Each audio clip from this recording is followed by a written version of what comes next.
Hey guys, welcome to another video. My name is Delaya and I'm a fashion designer who likes to help creatives personalize their style so they can feel better and bolder about themselves and their passions.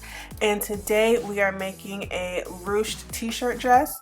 I'm going to tell you now, this one was a problem. Not necessarily the sewing, but the patterning. The pattern making was an issue. I drafted this maybe 2 or 3 times, but I didn't put it in the video because 1, I didn't want to confuse anybody with my mistakes and then what I did right, and 2, I just didn't want this video to drag out longer than it needed to be. So the process has been condensed more than usual, but I wanted you to know I made mistakes like I always do, and that no, I'm not out here in these design streets being perfect. Okay, so let's get into the details. I started this design by tracing my basic knit foundation pattern. I created this when I made the turtlenecks last week. You can learn how I did it by referencing this pattern book that I use. I will leave it in the description box below. So I traced the foundation pattern and then I took some off of the side seam so I could be a little tighter. So from there, this is where you'll add your length to the finished length that you want. So if you want this to be a dress, add the length to where the dress will end. If you want this to be a shirt, add the length to where the shirt will end, or take away length if you're doing a crop top. Once you have that final length, measure what that length is right now, because that is basically how long you will make your elastic that's going to go on the seam. So measure that, make sure you know where it is, keep it for a reference. So from there, this is where the math starts. In order to ruche, you have to add length to the pattern, and what's going to happen is what you add is going to retract back to the original length, if that makes sense. So once you have your final length, you're going to add sections to the garment. You're just going to do sections going straight across the garment.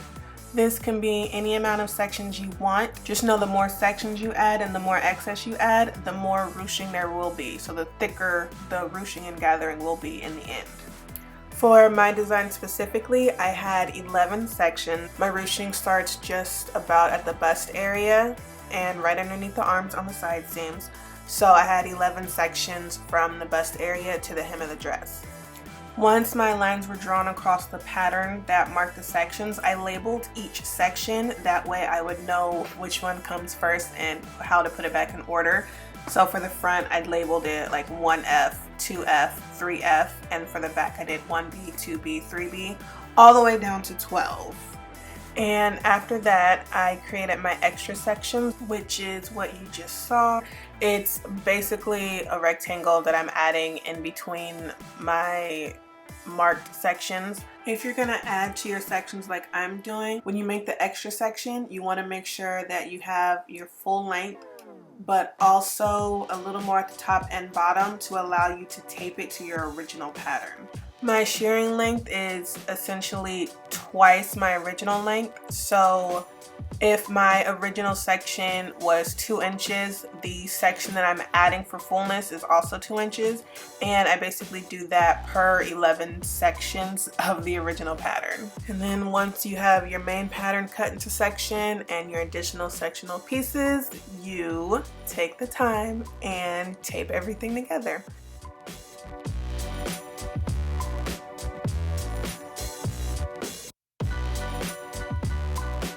And this is while later I have finished adding the pieces. So what I'm going to do next is cue these lines. They're like so smoothly off the texture.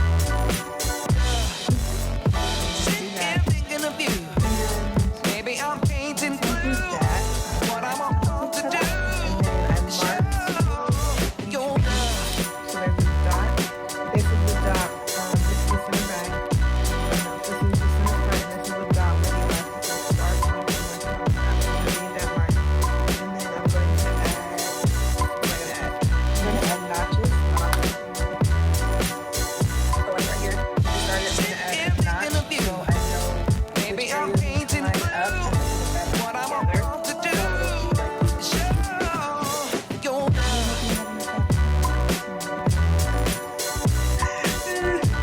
Okay, miniature crisis averted. So it's true, I didn't have enough fabric to do the very long version, but because I didn't want to redo anything or like just have wasted more than an hour of my time. I went into my fabric inventory to see if I had anything that I could use that I would have enough to use for this design, and I did. I have this heather, it's like a burgundy knit. I think it's coming a little bit more red, whatever. It is a heather burgundy jersey. So we are going to use this for this very long, I don't know what it's called, t-shirt, dress, whatever. We're gonna use this for this very long dress. And yeah, so trials and tribulations of sewing. Told you, not for the faint of heart. All right, let's get this. I am probably gonna have to lay this out on the floor though, because it's so long. Oh, because of this, I don't have to do a seam on the front. Let's save time. We're gonna cut this on the folks. I just realized I didn't put seam allowance down the center front either. That would have been bad too. This is just awful from the beginning. Okay, let me get my stuff together. Let me get myself together. All right, so that anxiety was actually triggered because at that point I had redone the pattern twice and I was just over the patterning portion of this. What I initially wanted to do was fit this style into a fabric that I used for the turtleneck, the solid black jersey. And because the way the fabric had been cut into, there wasn't a full width of fabric to use. So my original style would have had a center seam.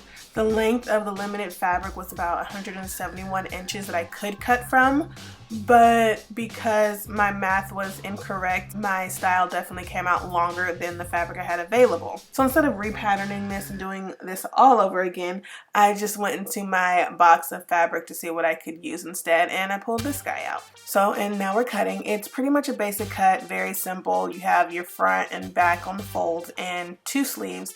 I actually lengthened the sleeve as I was cutting out, so I just added 2 inches, and it was just a personal last minute decision. So in total there are, I believe, 5 pieces. There's the front, the back, 2 sleeves, and I did a neckband. I cut that on the cross grain. So finished it is 1 inch tall, so it's 1 inch times 2 because it's a fold over, and then added seam allowance of 3/8 of an inch. So in total it is 2 plus 3/4.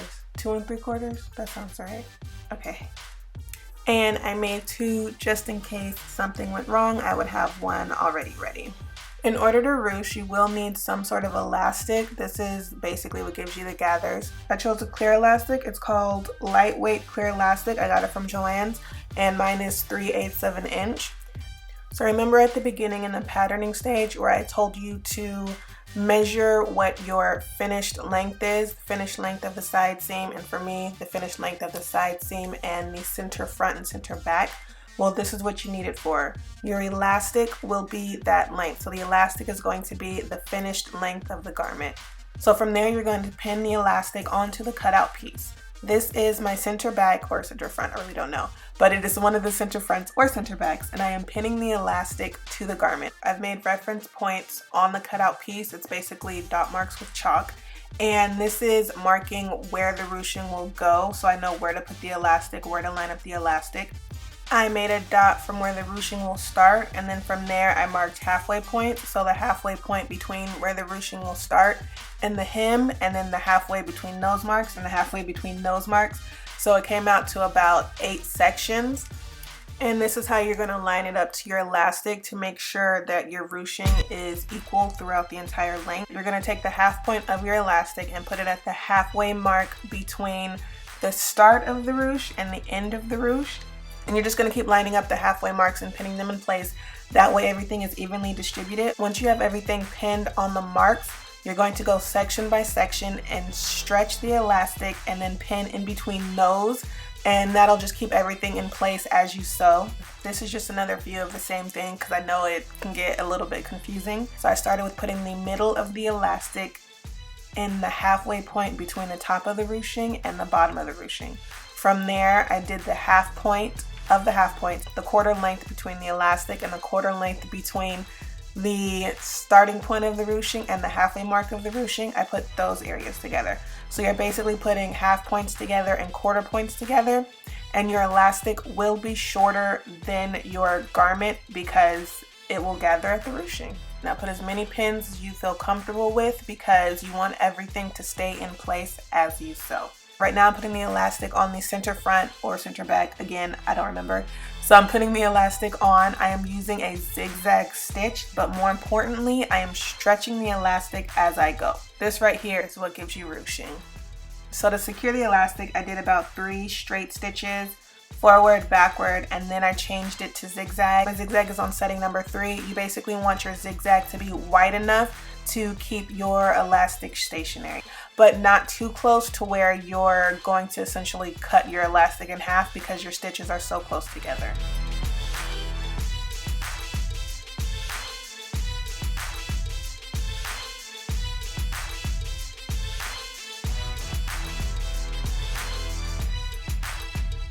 And when you come to an end, you do the same thing when you start it. You end the zigzag and do a straight stitch about 1 or 2, 3 times, back stitch, come forward and clip it off.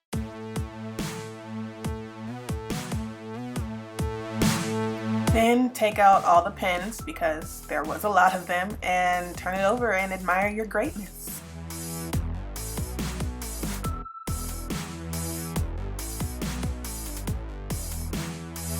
Now back to the full dress. I've added the elastic to the center front and the center back. So I'm going to join the shoulders together. And after that, I'm going to put on the sleeves. This part is similar to the turtleneck. If you've seen that, you know how to do this part.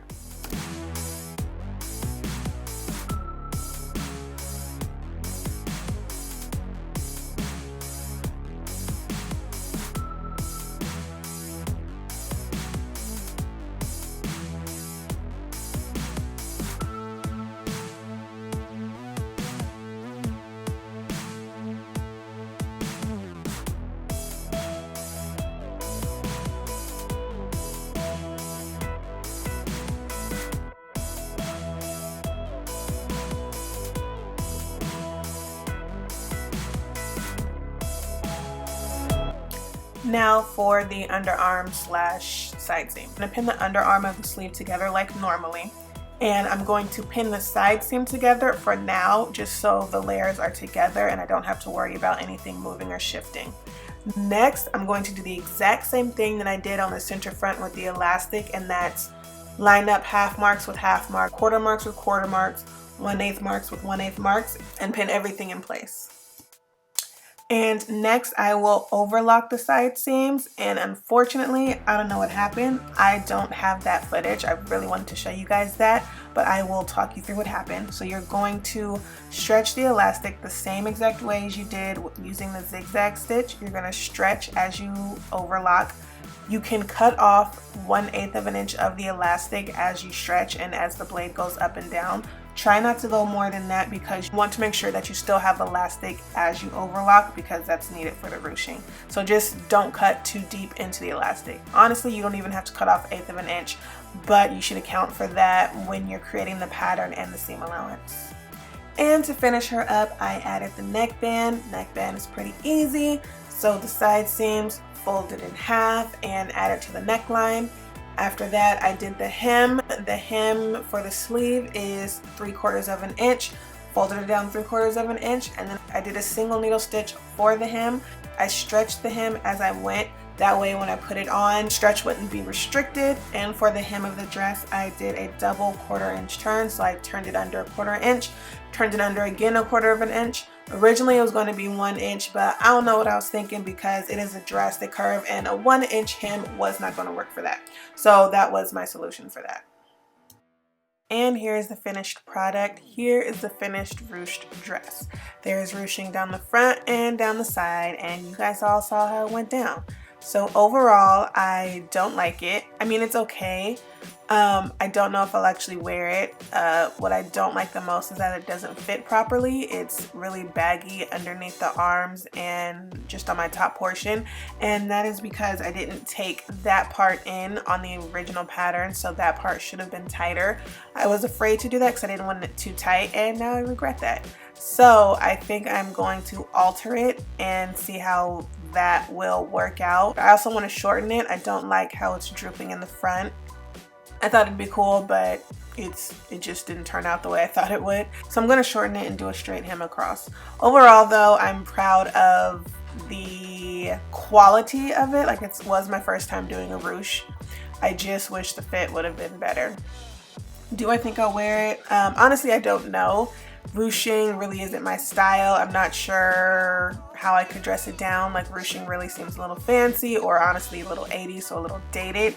So I'm not sure how I'd style it, but we'll see. If you like this video and you found it helpful, go and watch the long sleeve turtleneck video. I mentioned it a few times. Until next time, guys, stay safe and keep designing your best life. Bye.